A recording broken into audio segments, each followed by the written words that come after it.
ध्यान दो, अगला क्वेश्चन बहुत अच्छा सा, तो ध्यान दो, ये क्वेश्चन बहुत अच्छा सा। Two poles of equal heights are standing opposite to each other on either side. दो पोल्स हैं और एक दूसरे के अपोजिट, एक जो बीच में रोड गई है उस रोड के अपोजिट साइड में है, लेकिन हाँ इक्वल हाइट के हैं। देखो जरा ध्यान से, इक्वल हाइट के हैं क्या? यस। और अपोजिट साइड में, और जो ये बीच में रोड है उसका कितना मीटर वाइड है? तो 80 मीटर वाइड वो जो रोड है उसकी मतलब विड्थ जो है वो 80 मीटर है, ठीक है। अब कह रहा है from a point between them, इन दोनों पोल्स के बीच में कोई एक सिंगल पॉइंट लेना है, ठीक है। वो पॉइंट जो होगा वहां से एंगल ऑफ एलिवेशन एक का 60 डिग्री और दूसरे का 30 डिग्री, तो कुछ 30 डिग्री इधर आएगा। वैसे मैंने पोल थोड़ा कम दूरी लिया और लेना चाहिए था, पर कोई बात नहीं, मान लो यहां पर है ये, ठीक है। क्योंकि 60 बनाना है तो इधर पास में रहेगा, उसके जिसके पास में रहेगा उधर एंगल ज्यादा और जिसके दूर रहेगा उसका एंगल कम, ठीक है। तो यही पॉइंट है, ये कितना बनेगा? 30 डिग्री और ये वाला 60 डिग्री। कोई दिक्कत वाली बात? ठीक है। अब हमसे कह रहा है क्या? Find the height of the poles. मुझे इसकी और इसकी हाइट, तो दोनों का हाइट सेम है तो मैं मान लेता हूं कितना? h, इसको भी कितना? h, ठीक है। और क्या कह रहा है? Find the height of the poles and distance of the point from, मतलब यहां से इसकी बीच की डिस्टेंस, ठीक है। तो जरा देखो, पूरा अगर 80 मीटर है तो आधे को अगर मैं इसको x मान लूं, इतनी डिस्टेंस को अगर मैं x मान लूं, ठीक है, आधे वाले को, या कम जो बची हुई थोड़ी सी दूरी है, तो बचा हुआ कितना हो जाएगा? 80 माइनस एक्स, तो 80 माइनस एक्स ये हो जाएगा ये बचा हुआ डिस्टेंस। समझ में आ रहा है? ठीक है। अब सॉल्व करना है इसको, ध्यान से देखो। पहले तो देखो tan थीटा ही लगेगा, क्योंकि परपेंडिकुलर अपॉन बेस वाला फार्मूला सिर्फ tan और काट में होता है, तो मैं तो कहता हूं tan वाला ज्यादा इजी पड़ता है, कॉट को रेसिप्रोकल करना होता है, तो tan ही लेते हैं। तो tan 30 पहले लगाते हैं, ठीक है। तो tan 30 इक्वल्स टू परपेंडिकुलर कितना है? h अपॉन बेस कितना? 80 minus x, h upon 80 minus x. बताओ tan 30 की वैल्यू 1 अपॉन रूट 3, तो यहाँ 1 अपॉन रूट 3 इक्वल्स टू कितना हो जाएगा? h upon 80 minus x. अभी क्रॉस मल्टीप्लाई करना होगा हमें, तो इधर जब जाएगा तो जाएगा 80 minus x equals to h root 3। समझ में आ रहा है? x को उधर ले जाओ, h रूट 3 को इधर लाओ, तो x की वैल्यू आ जाएगी। फिलहाल हमको h फाइंड करना है, तो रूट 3 डिवाइड में भी ला सकते हो, कोई दिक्कत नहीं, ठीक है। इसको ऐसे ही रख के छोड़ते हैं, बाकी उधर से वैल्यू ला के यहाँ पुट करेंगे, ठीक है। अगला क्या है? tan 60। इस वाले ट्रायंगल की बात करें तो इसमें क्या लगाएंगे? tan 60। तो tan 60 इक्वल्स टू क्या होगा? परपेंडिकुलर कितना है? h अपॉन x, तो h अपॉन x। tan 60 की वैल्यू कितनी है? रूट 3, तो यहाँ root 3 equals to h upon x। x को इधर लाएंगे तो मल्टीप्लाई में जाएगा, तो h की वैल्यू आ गई रूट 3x। कोई दिक्कत? ये आ गया h की वैल्यू, यही ला करके हम लोग करेंगे क्या? पुट। चलो 80 minus x equals to h की जगह क्या? रूट 3x इंटू क्या लिखा है? रूट 3। तो रूट 3 कितना हो जाएगा? 3x और यहाँ माइनस x, यहाँ 80, x इधर जाएगा तो ऐड होगा 4x, यहाँ कितना आया? 80, 4 से कैंसिल करेंगे कितना आ जाएगा? 20, तो x की वैल्यू कितनी आ गई? 20।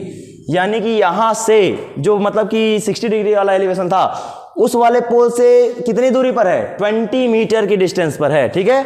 और दूसरे वाले से कितना दूर हो जाएगा? 80 माइनस 20 कितना आ जाएगा? 60, तो ये हो जाएगा 60 मीटर, उधर हो जाएगा 20 मीटर। हमको हाइट भी बतानी है, तो 20x की वैल्यू जब आ गई है तो हाइट अगर बतानी है तो भी आ जाएगा। h की वैल्यू कितनी हो जाएगी? 20 रूट 3 आंसर। तो सब कुछ आ चुका है, ठीक है। इस तरीके से सॉल्व करेंगे 5 नंबर मिल जाएगा, ठीक है। लेकिन ऐसे नहीं सॉल्व करना है, सॉल्व जो करोगे तो उसको सिस्टमेटिक लिख करके, ठीक है। Let the distance be x, तो इस तरीके से सॉल्व करते हैं, समझ में आ रहा होगा, ठीक है। तो लगाते समय कर लेंगे। अब अगला क्वेश्चन वहां लिखा हुआ है, जल्दी से उसको भी देख लेते हैं। कह रहा है determine the AP arithmetic progression determine करना है, whose third term is 5 and 7th term is 9। Third term भी पता है और 7th टर्म भी पता है, तो इसका हमको क्या बताना है?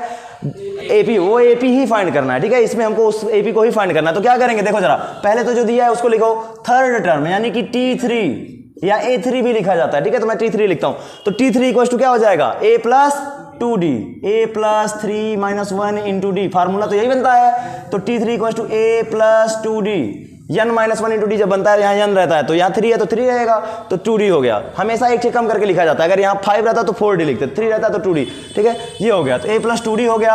अब बताओ T3 थर्ड टर्म कितना दिया है? 5, तो यहाँ लिख देंगे कितना? 5 equals to A plus 2D। कोई दिक्कत वाली बात? ठीक है। अगला वाला क्या दिया है? T7 इक्वल्स टू क्या होगा? A plus 7 minus 1 into D. तो T7 कितना है? 9। 7th टर्म कितना दे रखा है? 9, तो यहां लिख देंगे 9 equals to A plus 6D दोनों आ गया।